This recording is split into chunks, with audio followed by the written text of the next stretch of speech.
สบายดีทุกคนยินดีต้อนรับเข้าสู่ซ่องสาวลาวสะภาคอีสานจังหวัดสกลนครอำเภอสองดาวเนาะทุกคน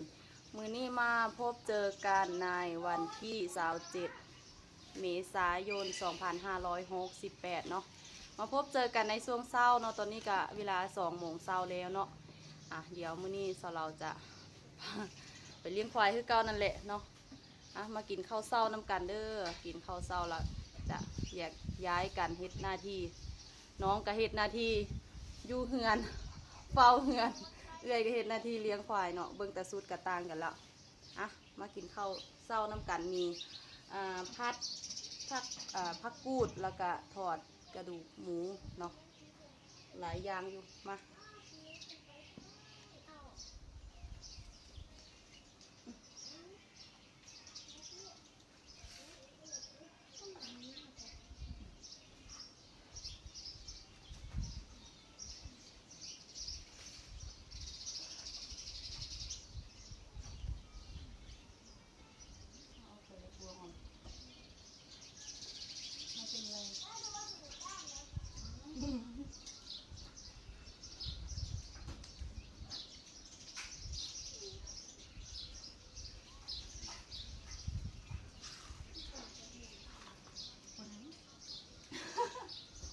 หมูยังบ่ตาย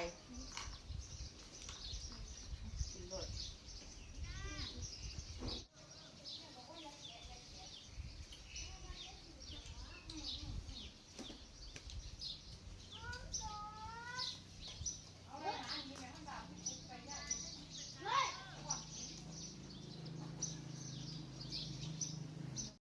ทุกคนตอนนี้สลาวกะออกมาหา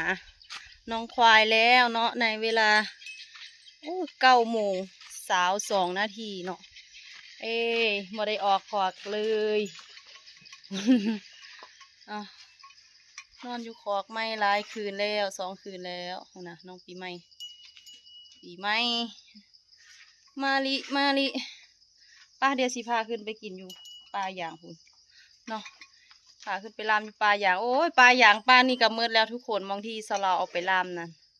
บ่ฮอดอาทิตย์มืดละเพราะว่าเมื่อก่อนนี่สลาวลามอยู่นี่มืดเลยเนาะน้องก็กินมืดเดี๋ยวสลาวจะเอาน้องควายขึ้นไปแล้วเนาะลูกชายกะออกมาส่งแล้วกะเข้าไปเอาน้ำเอาอย่างเนาะเพราะว่าสลาวขี่รถซาเล้งออกมาเอายอดอ้อยใบอ้อยนั่นแหละเนาะย่าเพื่อนให้ย่าเพื่อนตัดอ้อยแกงเนาะเพื่อนก็เลยเอายอดเอาใบให้เนาะยอดแก่ใบแก่ให้มาให้น้องควายกินเนาะว่าลายเดี๋ยวเราจะไปเอาจูงขึ้นไปแล้วเนาะโอเคตอนนี้กะมาลำในป่ายางเรียบร้อยเนาะเล็มกินเอา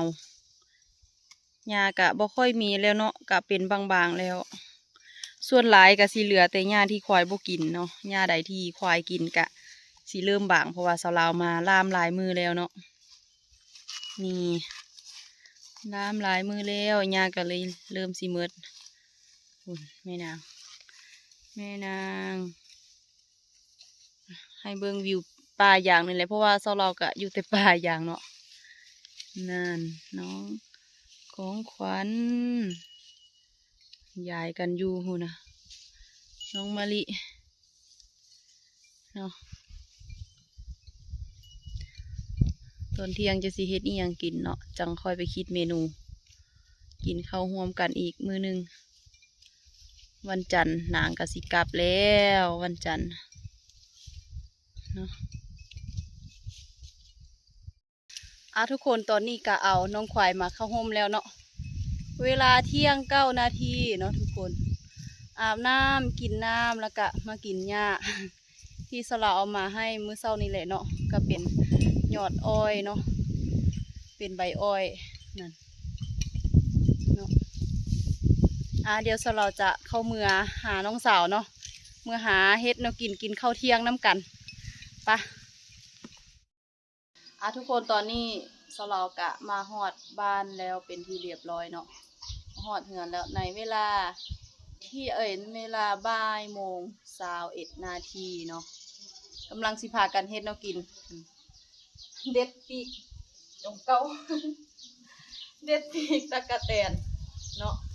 เด็ดน้ำกินทอดกินน้ำกันตอนเที่ยงมาเบิ่ง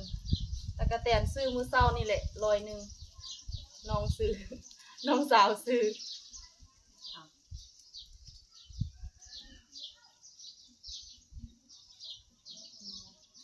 ตะกะแตน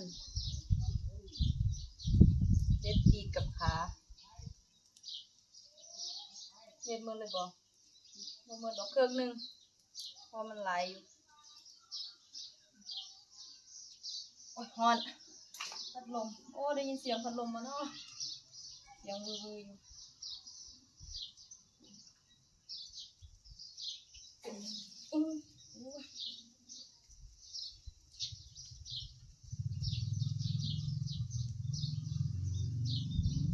ไอ้มา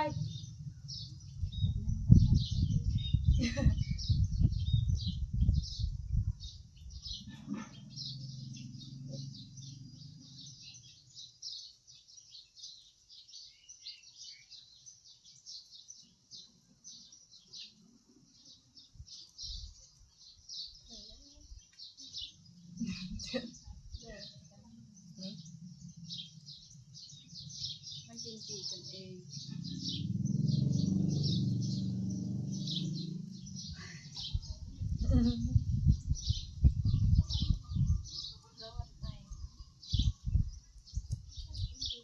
ทุกคนตอนนี้กะ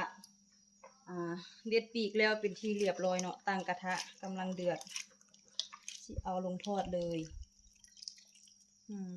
น้ำมันเดือดแล้วเนาะโอ้โห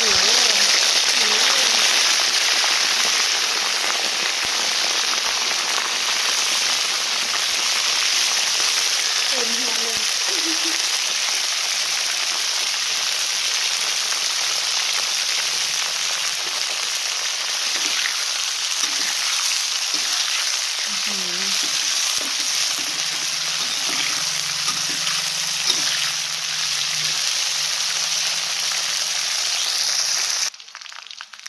ได้ที่แล้วเนาะทุกคนทอดกรอบแล้วปิดแก๊สตักใส่ถาดเลย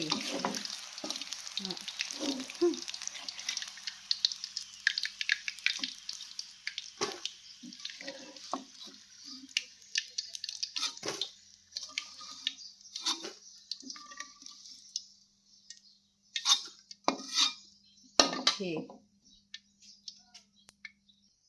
เบิ่งหน้าตาทอดเครื่องนึงเนาะกิน2 คนย่านกินบ่หมดเดี๋ยวโหยรสดีก่อนทุกคนแล้วเป็นที่เรียบร้อยเสิร์ฟน้องสาวก็กินท่าแล้วมากินข้าวเที่ยงน้ำกันเคลียร์พื้นที่นั่งข้าวกินกับทอดตะกะแตนย่างเดียวทอดตะกะแตนทอดนี่นะย่างเดียวเลยพออยู่เวลาดูดีจะตื่นบ่ตื่นสิตื่นแล้วบ่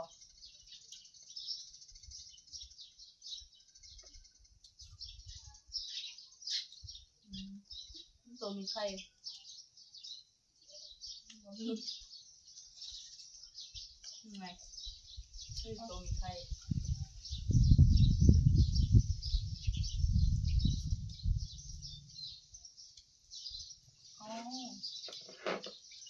นับก็มากัน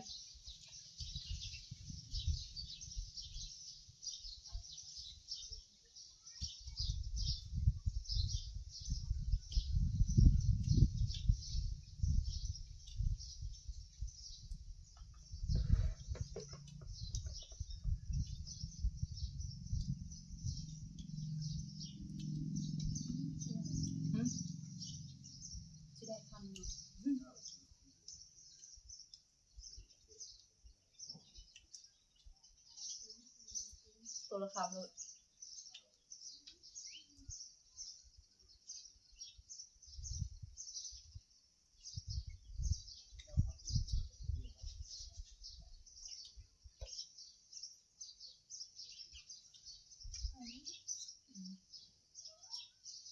ตัดมาเพื่อน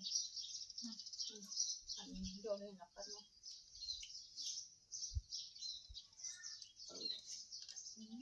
ไหลมาเรื่อยๆเดี๋ยวมื้ออื่นวันจันทร์มื้ออื่นน้องสาวก็สิได้เนื้อปลาแล้วได้เนื้อแล้วมื้อนี้ก็กินข้าวนำกัน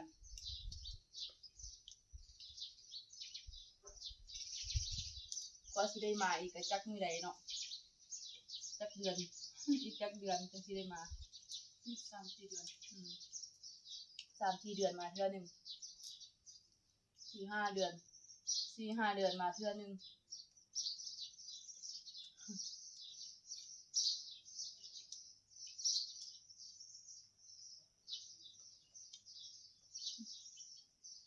ไม่ค่อยมีใครเนาะเลือกได้วันนี้ สุดท้ายก็กินหมดคือเก่าอะไรมีใครเนาะมีบ่หลายเนาะมีน้อยเดียวนึงนะบ่หลายใครออกแล้วใครมันบ่เต็มท้องนะมันใครออกแล้วนะ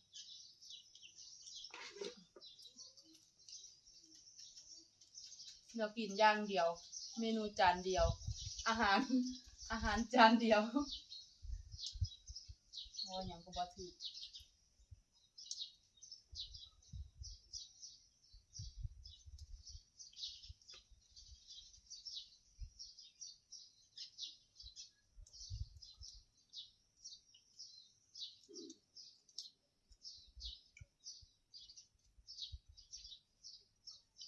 ทุกคนเดี๋ยวสลาวขอตัวกินข้าวกันเด้อเอาไว้พบเจอกันในคลิปหน้าสบายดี